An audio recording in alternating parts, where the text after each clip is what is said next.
Assalamualaikum warahmatullahi wabarakatuh. Nama saya Nanda Santi dari kelas 11 MIPA 1. Saya akan menjelaskan meme sejarah yang telah saya buat mengenai proklamasi kemerdekaan Indonesia. Nah, apa saja yang akan kita bahas? Yang akan kita bahas adalah yang pertama, peristiwa sekitar proklamasi yang dibagi menjadi beberapa peristiwa, yaitu kekalahan Jepang pada Perang Dunia Kedua, selanjutnya peristiwa Rengas Dengklok, perumusan naskah proklamasi, peristiwa proklamasi, penyebaran berita proklamasi, dan bentuk dukungan masyarakat. Selanjutnya pembentukan pemerintah Republik Indonesia pertama yang terbagi menjadi 3 sidang PPKI yang membuahkan beberapa hasil yang akan saya jelaskan nanti. Yang pertama, langsung saja, kekalahan Jepang pada Perang Dunia Kedua. Nah, Perang dunia terjadi di negara-negara Eropa, itu juga terjadi di Asia dan dinamakan dengan Perang Asia Timur Raya antara Jepang dengan Sekutu. Nah, bagaimana hasil perang tersebut? Hasilnya adalah Jepang mengalami kekalahan setelah Sekutu itu mengebom kota Hiroshima dan Nagasaki pada tanggal 6 dan 9 Agustus 1945. Nah, mengapa Jepang itu ikut campur dengan hal ini? Nah, kita mundur 1 tahun sebelumnya. Tepatnya pada tanggal 7 September 1944, Jepang itu mengatakan secara resmi bahwa dia akan memberikan kemerdekaan kepada Indonesia. Nah, tetapi kita belum tahu kapan dan bagaimana kemerdekaan itu akan diberikan. Nah, hal tersebut dibuktikan oleh Jepang, yaitu pada tanggal 1 Maret 1945, Jepang membentuk suatu badan yang dinamakan dengan BPUPKI atau Badan Penyelidik Usaha Persiapan Kemerdekaan Indonesia.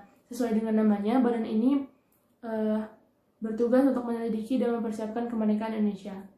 Oke, kembali ke masalah perang. Setelah kota Hiroshima dan Nagasaki itu dibom oleh Sekutu, Jepang memanggil ketiga tokoh Indonesia, yaitu Insinyur Soekarno, Muhammad Hatta, dan Rajiman, itu ke Dalat, Vietnam, dan mereka bertemu dengan Jenderal Terauchi. Nah, Jenderal Terauchi itu mengatakan bahwa Tokyo akan memberikan kemerdekaan kepada Indonesia. Mengetahui hal tersebut, ketiga tokoh tadi bergegas pulang ke Indonesia untuk segera memberitahukannya kepada masyarakat Indonesia. Nah, akhirnya mereka kembali ke Indonesia pada tanggal 14 Agustus 1945. Nah, tetapi yang mereka tidak tahu adalah kabar tersebut ternyata sudah didengar oleh Sultan Syahrir melalui radio BBC, dan Sultan Syahrir itu telah menyebarkannya kepada aktivis-aktivis perjuang kemerdekaan Indonesia yang tersebar di seluruh Indonesia. Nah, jadi pada saat mereka kembali ke Indonesia pada tanggal 15 Agustus 1945, mereka telah disambut golongan muda yang ingin mendesak mereka untuk segera memproklamasikan kemerdekaan Indonesia. Oke, selanjutnya kita akan masuk ke peristiwa Rengas Dengklok, yaitu adanya perbedaan pendapat. Pendapat oleh siapa? Gitu kan? Nah, jadi pada saat mereka baru sampai, mereka disambut oleh golongan muda, diantaranya adalah Sultan Syahrir, Wikana, Suhut, dan lain-lain. Nah, mereka tuh segera mendesak Soekarno untuk memproklamasikan kemerdekaan Indonesia. Tentu saja, Soekarno tuh tidak mau untuk segera memproklamasikan, karena menurutnya dia harus mendiskusikan hal tersebut kepada PPKI dalam sidang PPKI. Nah, hal tersebut memunculkan perbedaan pendapat antara golongan muda dan golongan tua. Golongan tua itu menganggap bahwa kemerdekaan ini harus didiskusikan dengan PPKI. Sementara golongan muda beranggapan bahwa mereka tidak ingin kemerdekaan Indonesia itu merupakan pemberian dari Jepang gitu. Jadi mereka mendesak para tokoh untuk segera memproklamasikan kemerdekaan Indonesia. Nah, pada tanggal 15 Agustus malam harinya, golongan muda tersebut ke rumah Soekarno untuk kembali mendesak Soekarno memproklamasikan kemerdekaan Indonesia secepatnya. Karena menurutnya ini momen yang pas untuk mendeklarasikan kemerdekaan Indonesia. Tentu saja Soekarno tidak ingin mewujudkannya, dan dia menolak karena masih ingin mendiskusikannya dengan PPKI.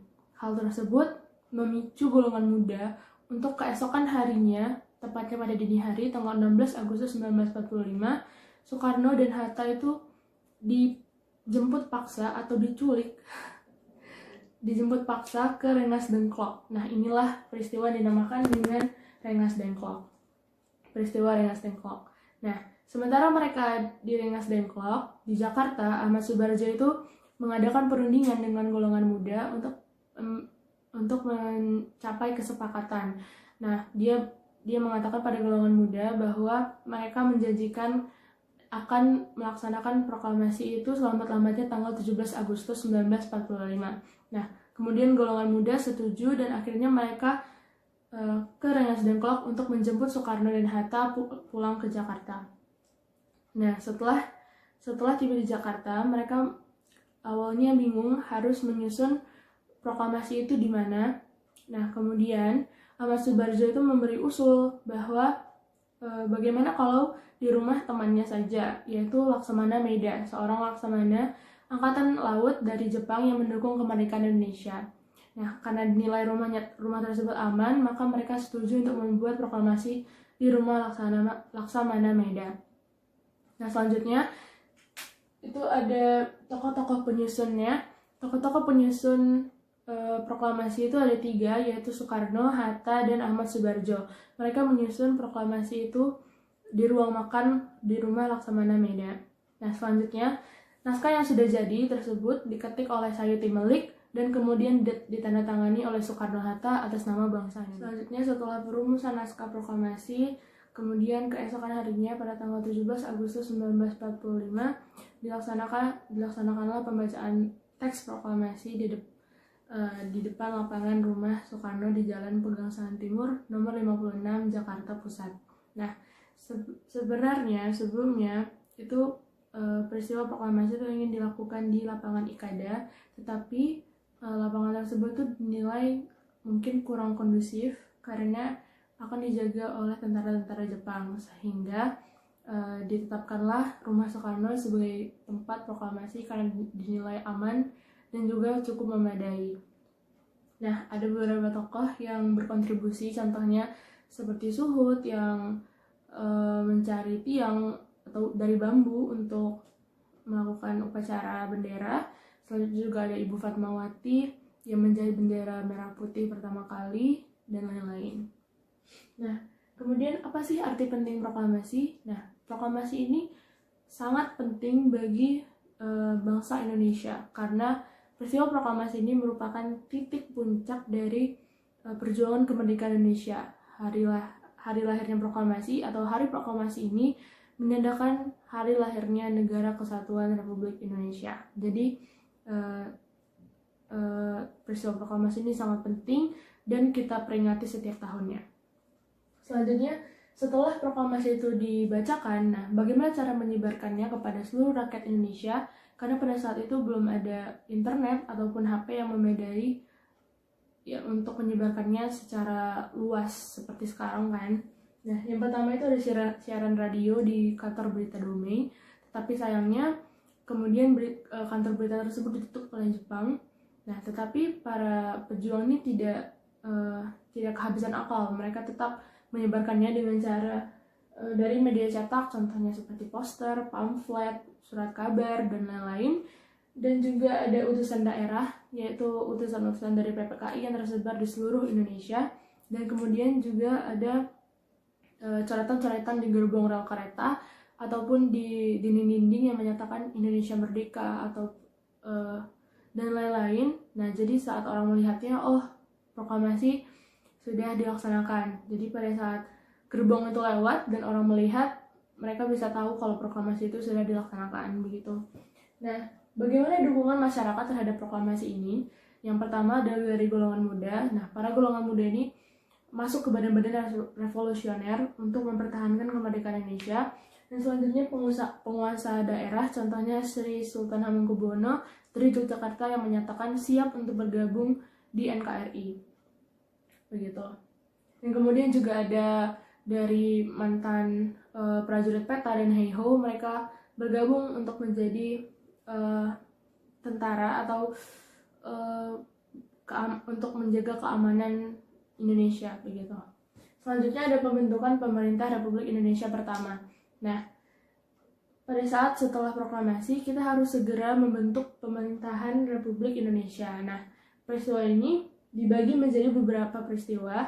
yaitu satu sidang PPKI yang pertama pada tanggal 18 Agustus 1945 itu menghasilkan beberapa hasil. 3 diantaranya adalah yang pertama, pengesahan UUD Undang-Undang Dasar Negara Republik Indonesia tahun 1945 sebagai konstitusi negara yang sah.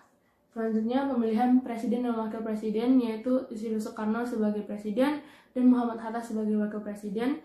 Dan yang ketiga, penunjukan KNIP sebagai untuk membantu pekerjaan presiden sementara waktu.